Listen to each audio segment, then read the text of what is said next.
जी यीशु सभी को।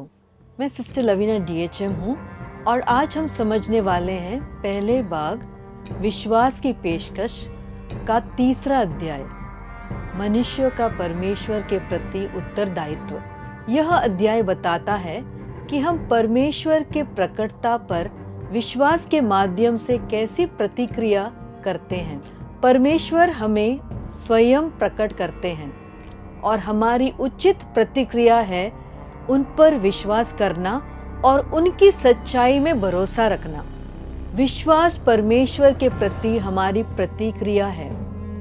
जब परमेश्वर स्वयं को प्रकट करते हैं तो वे हमें विश्वास के साथ उत्तर देने के लिए आमंत्रित करते हैं। विश्वास केवल परमेश्वर के बारे में जानना नहीं है, यह पूरी तरह से भरोसा करना है और उनकी इच्छा का पालन करना है।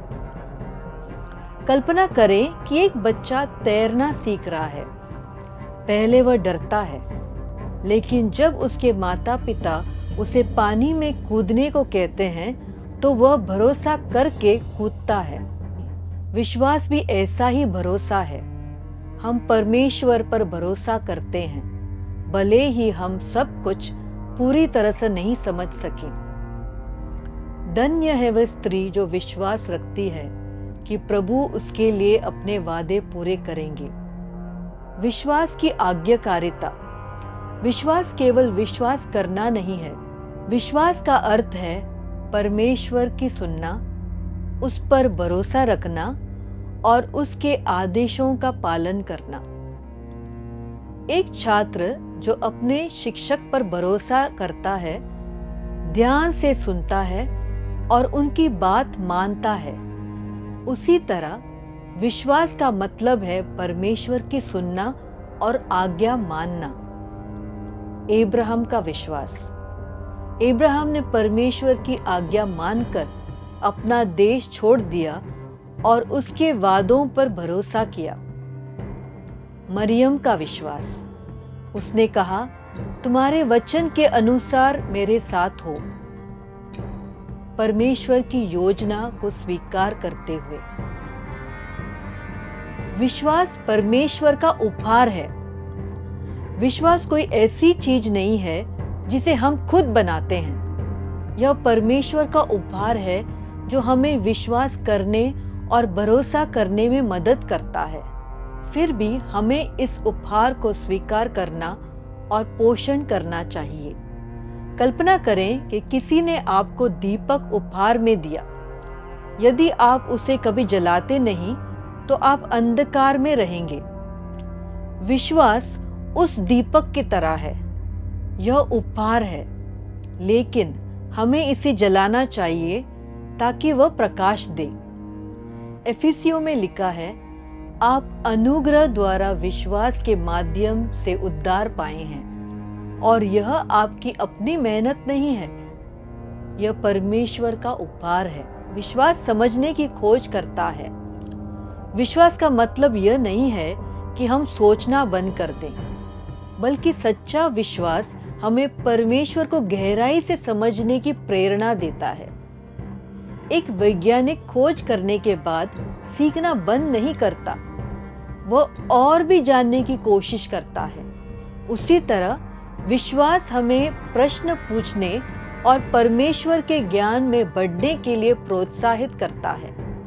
मैं विश्वास करता हूँ, मेरे अविश्वास में मदद करो।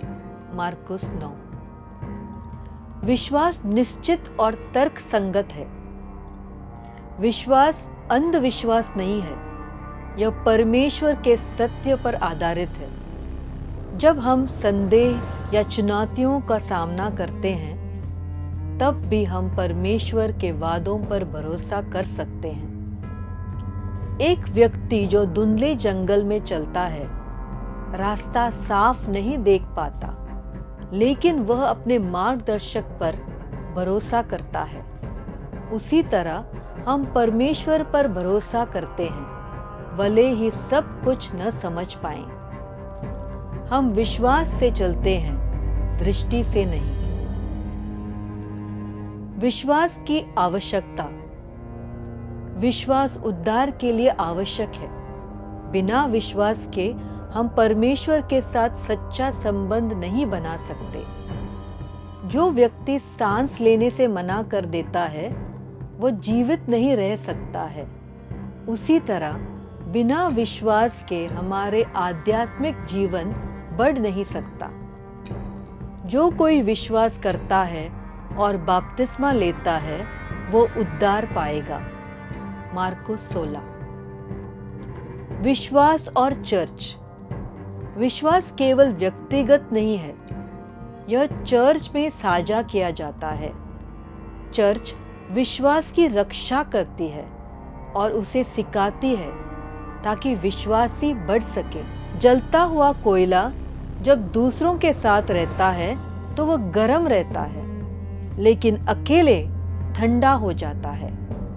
उसी तरह हमारा विश्वास मजबूत होता है जब हम चर्च से जुड़े रहते हैं। वह प्रेरितों की शिक्षा और संघ के प्रति समर्पित थे। ब्रेड तोड़ने और प्रार्थनाओं के लिए प्रेरित के काम। विश्वास परमेश्वर के प्रति हमारी प्रतिक्रिया है। यह एक उपहार है जो आज्ञाकारिता, भरोसा और समझ बढ़ाने की इच्छा मांगता है। परमेश्वर की इच्छा को पालन करना और चर्च से जुड़े रहने में मदद करता है। धन्यवाद।